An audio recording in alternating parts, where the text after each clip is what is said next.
Hey folks, let's talk for a couple of minutes this morning about Bacon's Rebellion in 1676. I've been revisiting it as part of a chapter for my forthcoming book, A Resistance History of the United States. I'm obligated to say that all the time now. And I'm tidying up this chapter that involves Bacon's Rebellion.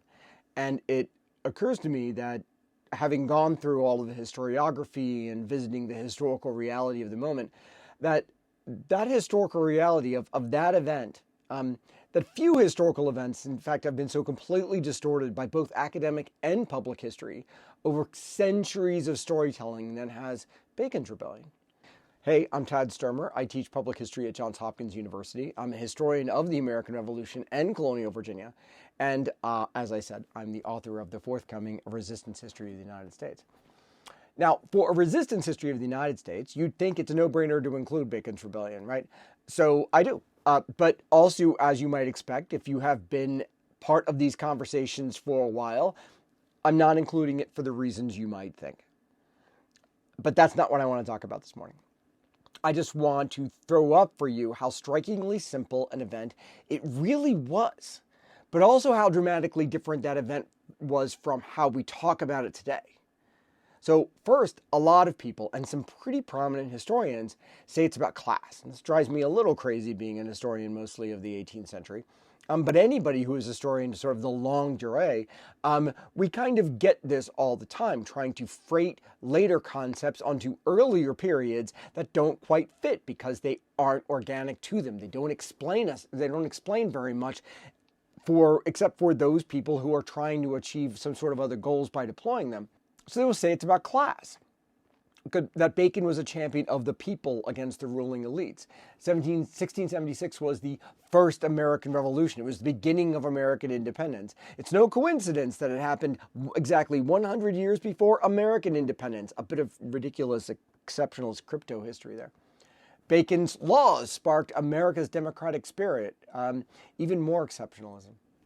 Except, no, that's not what it was about. But let's leave any discussion of class as a meaningful category of analysis. I know this is going to get you in my comments, but I'll deal.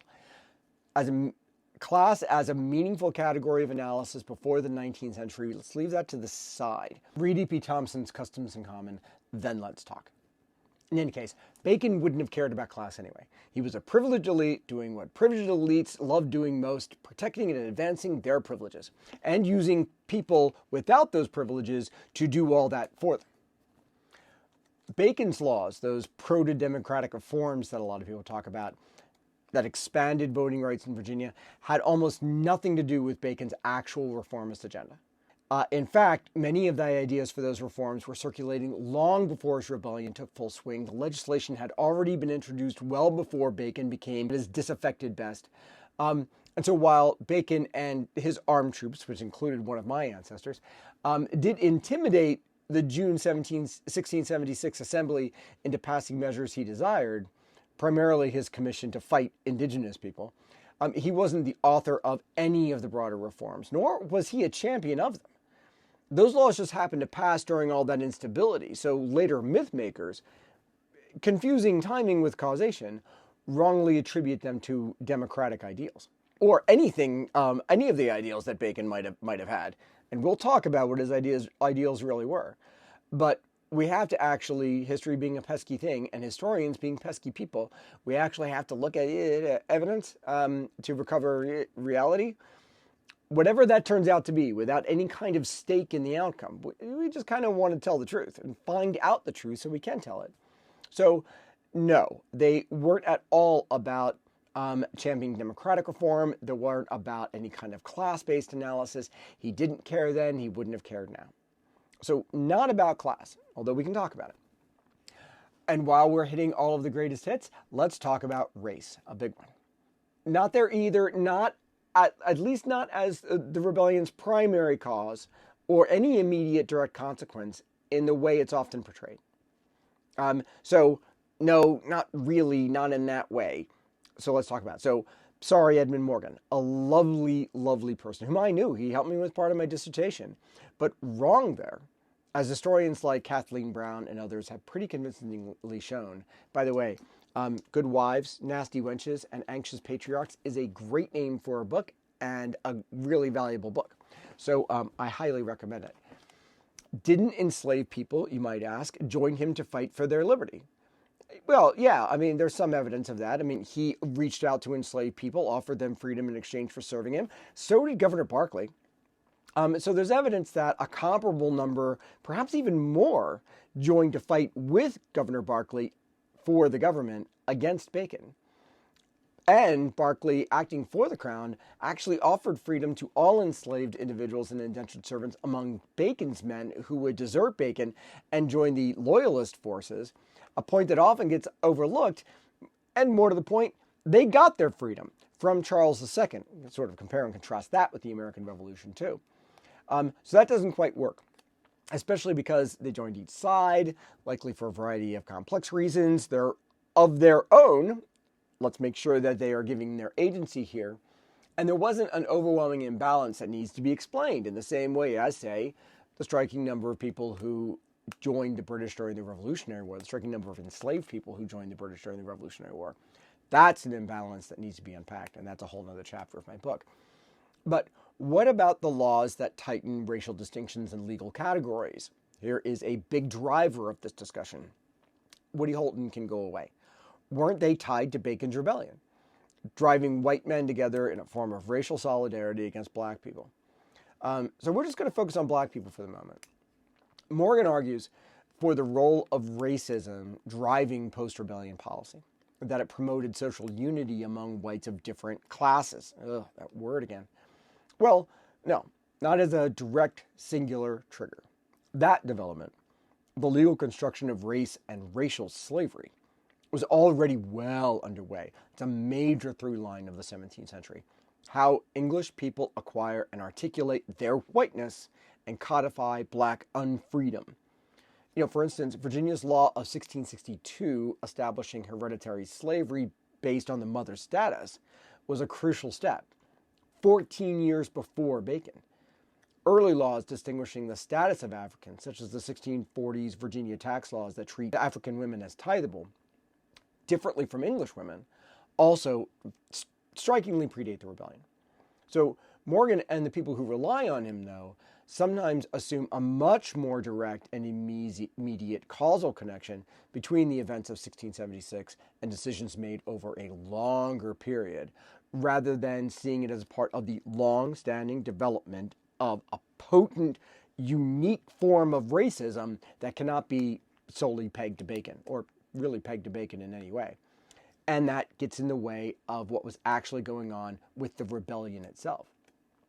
Before 1650, we see English writers commenting on skin color sporadically and incidentally rather than systematically. And that practice switches, though, after 1650, when they are commenting on race explicitly and more with greater frequency after 1650, particularly as justifications for chattel slavery evolve.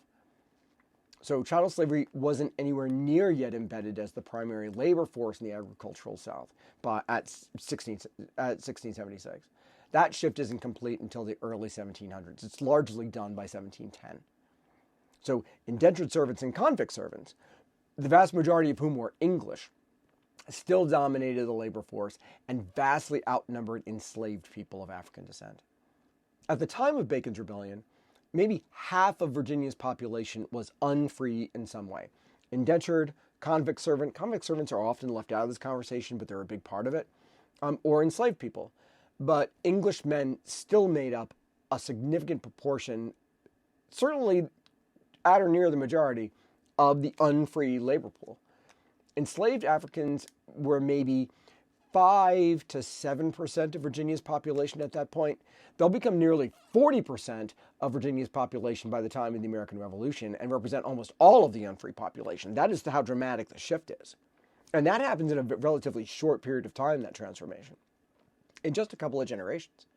So the number of indentured servants, they plateaued about 1660 in terms of raw numbers, partly because of England's wars with the Dutch after the Restoration disrupted recruitment. And that prompted, colonial leaders and planters, those fine fellows, to first try lengthening the terms of servitude, not this immediate massive expansion of chattel slavery as the sole response. This is part of a process.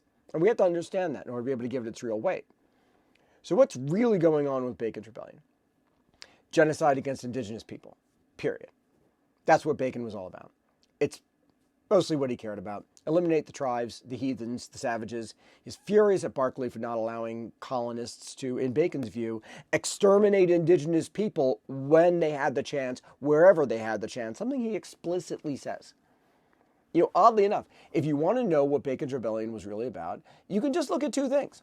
What Bacon said, like in his Declaration in the Name of the People, July 1676, different declaration, and what the actual immediate response and most direct results were in terms of law, policy, on-the-ground impact concerning indigenous people, which is what we should look at first.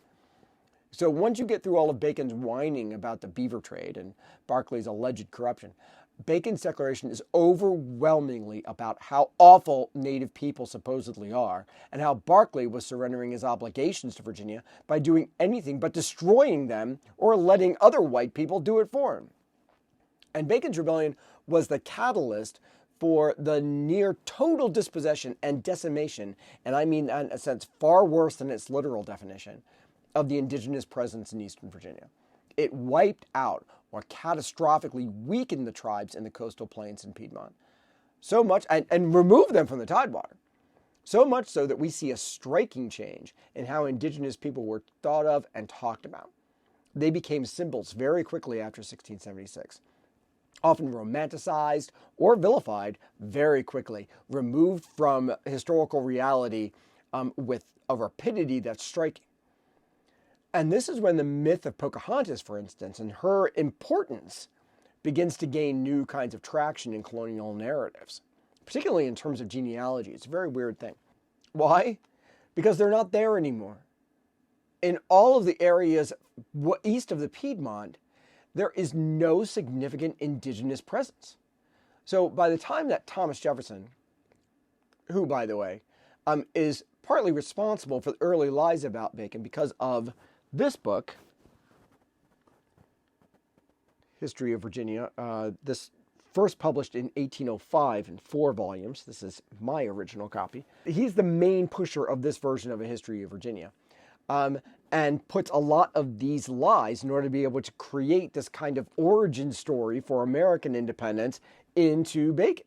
Anyway, by the time Jefferson was born in 1743, few colonials in Virginia east of the Shenandoah Valley had ever seen a group of indigenous people. So Jefferson himself, and this was remarkable to him, recalled seeing a delegation of Cherokee leaders when he was about 19 at Shadwell in Albemarle County. But that just underscores their diminished visibility. So they quickly become fictionalized because they're largely gone from those areas, allowing, in their absence, their images, their legacy to be twisted to serve white colonial ends. So there's a lot more involved in all this, and we can trace the evolution of racism and race-based legal distinctions in Virginia separately. It's an important subject. But what we shouldn't do is diminish the real primary cause and most direct impact of Bacon's rebellion, which was overwhelmingly about indigenous people. And we shouldn't diminish that by diverting focus to other issues that, while important and essential to understanding how we got from then to now, deserve their own distinct consideration if we're to understand them properly and give them their due weight. And it's interesting that current scholarship on Bacon's rebellion, if you're keeping up with historiography, it absolutely centers the violent Anglo-Indigenous conflict and emphasizing the genocidal aims of Bacon and his rebellion's devastating consequences for Native communities, placing it squarely within that brutal context of colonial expansion and indigenous dispossession. Now, that's not really the subject of the chapter. Just my thoughts on the broader subject this morning. Spoiler, Bacon's rebellion may be rebellion, but not resistance. The words are not synonyms. So at least we know we're going to have plenty to talk about. Telling the truth about the past is restorative resistance history. But first, we often have to dig through the historiographical and mythological muck to find it.